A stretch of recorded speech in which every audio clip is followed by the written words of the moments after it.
empty cradles of Europe. Even figures understate the grim reality. Israeli demographer D.P. Goldman has analyzed Hungarian government data and concluded that, once the high total fertility rate of the gypsy population is stripped out, the true TFR of ethnic Hungarians is just 0.8. This is the equivalent of Greece 0.7 and the Italian region of Liguria's 0.7, which are in a death spiral of depopulation. Thus, saving Europe is not just a matter of building fences to keep the others out. It must also be about a serious, concerted, and long-term effort to fill the empty cradles of Europe with European babies. The pro-natalist message seemed to get through. Over the next few years, the Hungarian government steadily introduced a series of measures which together became an ambitious program for reversing demographic decline by increasing the native birth rate. The stated aim is to increase the fertility rate to the 2.1 replacement level by 2030. Prime Minister Orbán explained the position with particular clarity during his annual State of the Nation speech in February 2019. In all of Europe, there are fewer and fewer children, and the answer of the West to this is immigration. They want as many migrants to enter as there are missing kids, so that the numbers will add up. We Hungarians have a different way of thinking. Instead of just numbers, we want Hungarian children. Migration for us is surrender. He went on to add 7 fresh financial incentives, including a promise that women having 4 or more children would never pay income tax again. A few days later, Hungary's foreign minister responded to the predictable international liberal outcry by stating that there are just 2 alternatives for the politicians of Europe. Either Europe remains a continent of European families or it becomes a continent of migrants. The Orbán policy. Among the measures Orbán has put into place are: young couples can claim interest-free loans of £400/$36,000 to be canceled once they have 3 children. A pledge to create 21,000 nursery places over the next 3 years. An extra $2.5 billion to be spent on the country's healthcare system. Housing subsidies. Large families receive free school books and subsidized school meals. €30,000 grants for large families buying 7-seat vehicles. Even before the new support kicked in, government officials claimed that the data showed that the long official push was working to incentivize marriage and higher birth rates. In March 2019, Orbán's government presented the Hungarian 7-point Family Protection Action Plan under the title Make Families Great Again in Washington, D.C. Katalin Novak, Orbán's Ministry for Families, described a new set of pioneering policies that are reshaping culture, family demographics, and the future of Hungary. She explained that from 2010 to 2018, marriage rates in Hungary increased by 43%, the highest number in 20 years. Divorce rates decreased by 22.5%. Fertility increased by 21%, the highest in 20 years, and abortion decreased by 33.5%. Ways to end the demographic winter. Alongside international liberal condemnation, these efforts have been seized upon by nationalists, traditionalists, and right-wingers generally as a sign that all it takes to reverse demographic decline is a populist government and a shift in priorities for state spending.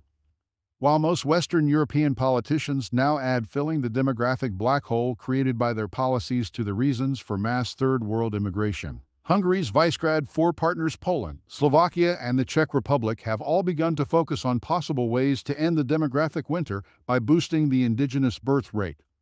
In Western Europe, populist politicians are pointing to the Hungarian efforts and advocating something similar in their own nations. Italy's Matteo Salvini, for example, has condemned the exploitation implicit in the mass migration solution and called for Italians to take responsibility for the continuation of Italy by introducing policies to help our young people start having children again in the way they did a few years ago, and not uproot the best of the African youth to replace Europeans who aren't having children anymore. Maybe in Luxembourg there's this need, but in Italy there's a need to help our kids have kids, not to have new slaves to replace the children we're not having. Unfortunately, however, the hard facts of the Hungarian experience tell us that throwing even very large sums of money at the problem actually has remarkably little effect. In a pattern seen in other countries that have tried something similar, the efforts appear to encourage young couples to bring forward the time when they have children, but the resulting increase quite quickly tails off. After all Hungary's largely financial incentives, the average number of children a Hungarian woman will have in her lifetime TFR briefly reached 1.5, before slipping back to 1.48 in 2023. Hence, despite all the government efforts and spending, the Hungarian birth rate remains below the EU average of 1.56. In 2023, the number of live births fell by 3.7%, and the fertility rate slipped to 1.50% from 1.52%. This figure in itself so low as to herald the extinction of Homo europaeus. This is not to decry Viktor Orbán's efforts. The thinking behind them is far-sighted and brave. The policies well-meant and infinitely better than those of his ethno-masochist and very often personally childless Western counterparts. But the resulting improvement is nothing like good enough to halt, let alone reverse his nation's continued slide towards demographic suicide. Thus, if Mr. Orbán is to meet his replacement-level target, and if nationalists elsewhere want to present Hungary as the poster child of pronatalism, much more radical measures are needed in order to prevent the 300 years of solitude. And before such policies can be found, let alone implemented, it is necessary to understand why financial support alone is not enough.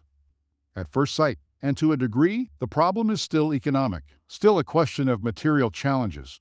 The continued emigration of large numbers of young people from Hungary and other Central and Eastern European countries produces a fast-flowing tide of demographic decline, which means that government subsidies for childbirth have to do a great deal of good simply to keep the overall figures from getting even worse. Deeper than this, however, is the fact that the majority of the Hungarian incentives are available only to parents in full-time work. This underlying policy seems to have been introduced as a way of avoiding taxpayers' hard-earned money going straight to the notoriously work-averse and fast-breeding gypsy minority.